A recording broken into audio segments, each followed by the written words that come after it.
ถ่ายรูปนะถ่ายวิดีโอ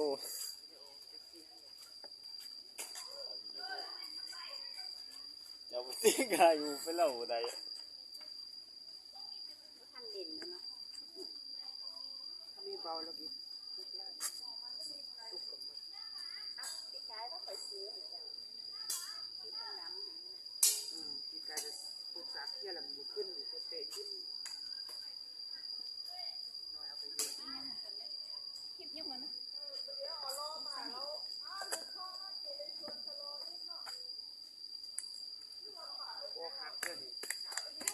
แล้วตัวนั้นนี่คือน้ำ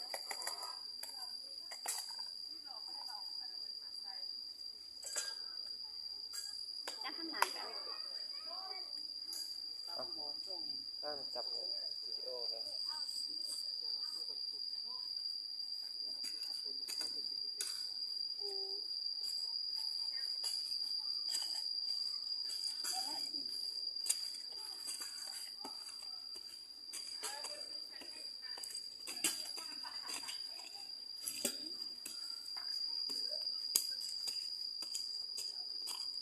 สวดได้จังค่ะยุบในนี้น้ำพาเราควรใส่ด้วยกินเราได้ราคา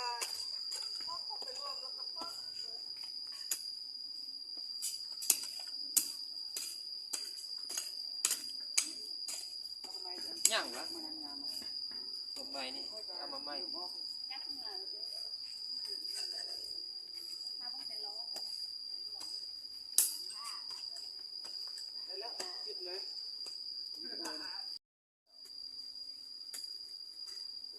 ูกแล้วเป็นผุ่มเลยนะ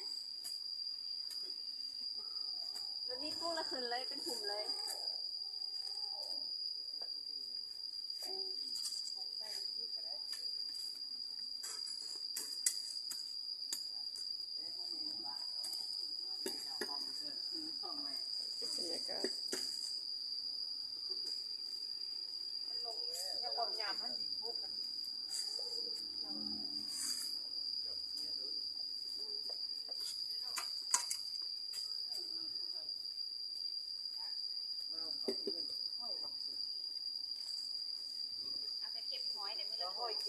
อาจารย์ส่งนิ้ว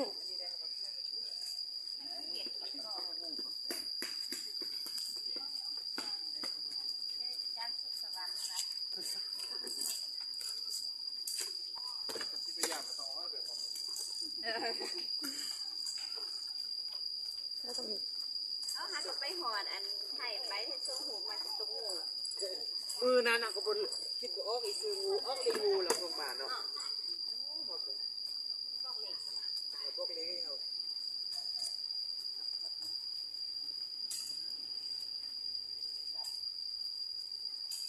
หมู่บ้านนี่เนาะคนดูแน่นเนาะพวกมันนี่ก่อนนี่เงินจะไฟฟ้าบุดับเอาเสียมมาพูดก่อนยันตึมเปิดแอร์เราลุกขึ้นมาโอ้เย็นหรอยัง มันปลูกต้นไม้แห้งสาดเด้อนักเรียนจากโรงเรียน SOS โลกบางเขากำลังปลูกต้นไม้เด้อมีแต่คนละรอเด้อมีแต่คนละรอปลูกต้นไม้ก็ให้มันงามเด้มีสองอย่างมีมาปลูกต้นใหม่มีแต่คนละรอต้นใหม่เรื่องของแน่ๆเด้อเอาดินนี่ท่มขึ้นจานท่มงูขึ้นก็จานงูดินก็จานเนี่ยงูกัดด้วยจานงูดินจานรุ่มดำด้วยจานนี่น้อยนี่ลอยงูดินมันบกัดจานขาโดยมันจะได้ขู่น้ำสักน้ำหมักห้องใส่น้ำปูหดน้ำกระต่ายอยู่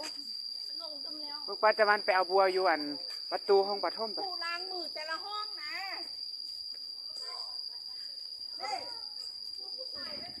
ปลูกต้นไม้แห้งสาดเด้อ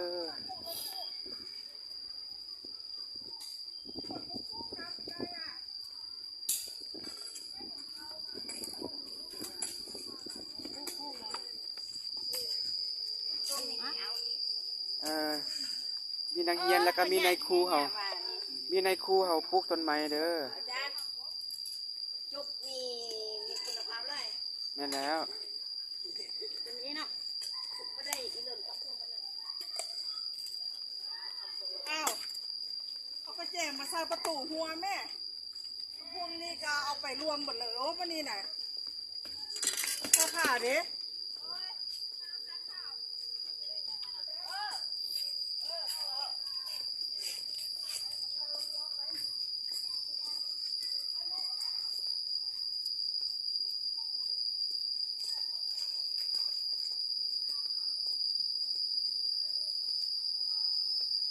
อีปลูกมื้อนี้เด้อมื้อนี้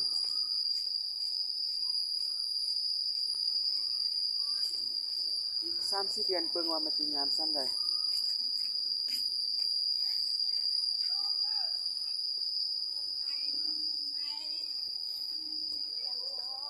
เบิ่งกล้องได้เลยคนงาม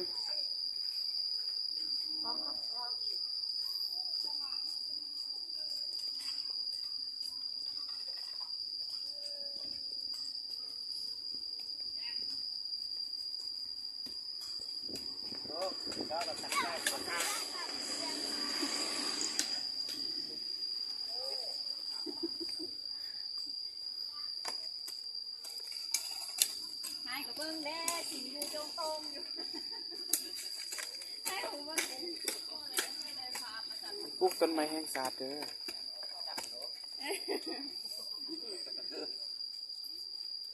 อ้าวเท่านั้นเขาจะพูดที เด็กน้อยเขาอันเอามาบ่หมดเท่าไหนล้านหยังบักหลายน่ะเอารอไปอยู่เอาถ้าว่าก็จะไว้ปลูกเซาซ้ำต้นเอาเป็นเฮ็ดเป็นกองซะแน่จะเอามาน้อย ผู้หญิงให้ขึ้นมาหรอลงนี่ก็ได้นะ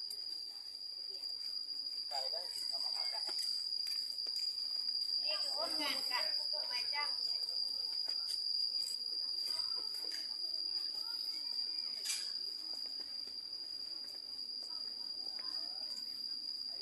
ยันท้าไหม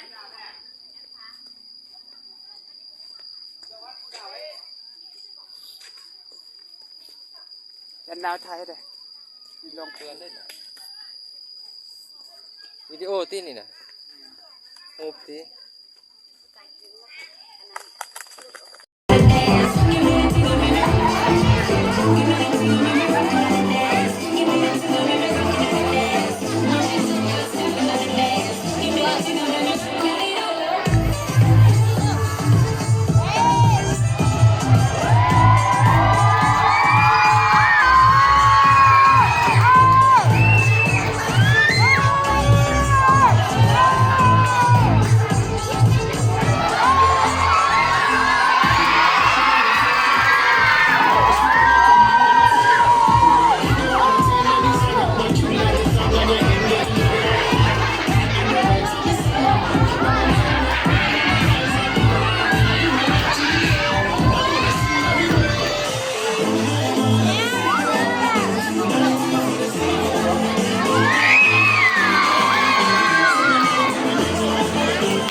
ธรรม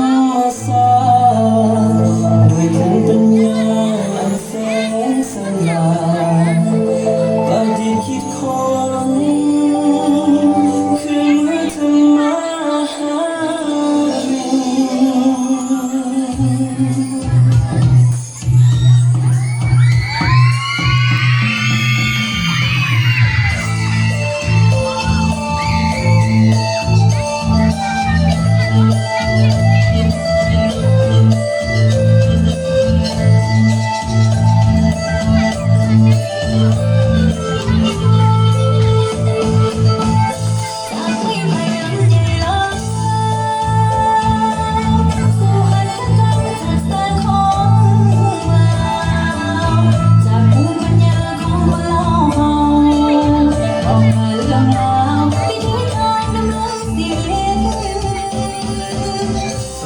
กินคนและพัฒนาการเป็นสินค้าเราประดิษฐ์ส่งสารลวดลายส่งเสริมความคิดพัฒนางานประดิษฐ์ที่ผิดพันกับยุคสมัย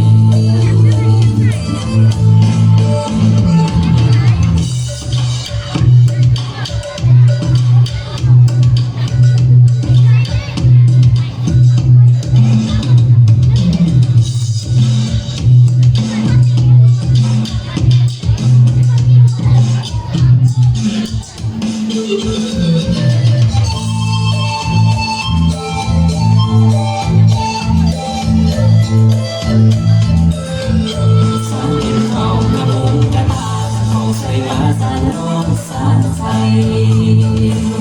สานต้นสาลีได้ยิ่งมากลายส่งออกไปขายเพิ่มมูลค่าจะนำให้ไทยของให้ป่าให้นากลายเป็นสินค้าเครื่องหัตถกรรมจัดสร้างช่วยกันดูแลช่วยกันรักษาช่วยกันรักษาส่งเสริมสวยงามส่งต่อให้ลูกให้หลา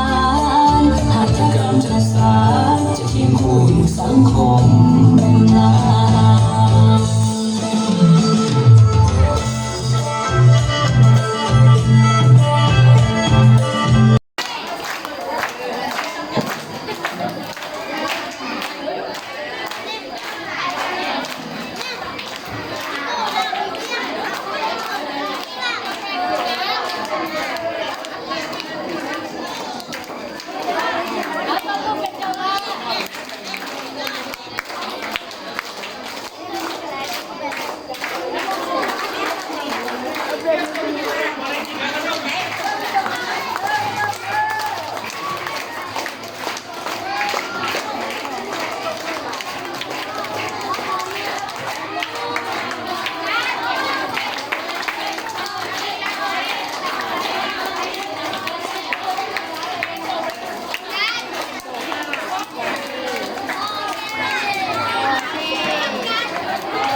ครบแล้วนะ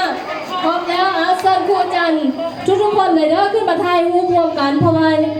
เป็นครูจันทุกคนเลยเนาะได้มีส่วนร่วมในการที่ว่าจะแจ้งใหญ่ขนมไม่น้องละเอียดเนาะเอาขึ้นมาเลยเด้อ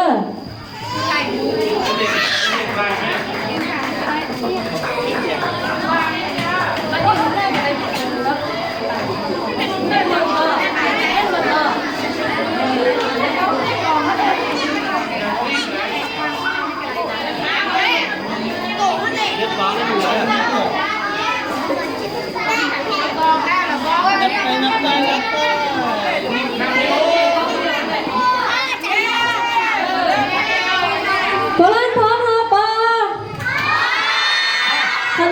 เป็นกองซุ่มไหนเนาะรุ่นเอา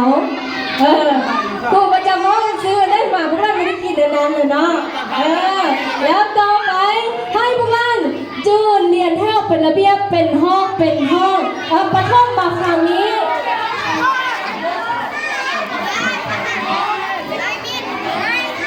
แล้วไปเรียนเป็นห้อง เอาประท่องมายืนทางนี้ให้เป็นห้องพวกเราแล้วมัธยมยืนทาง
ใจ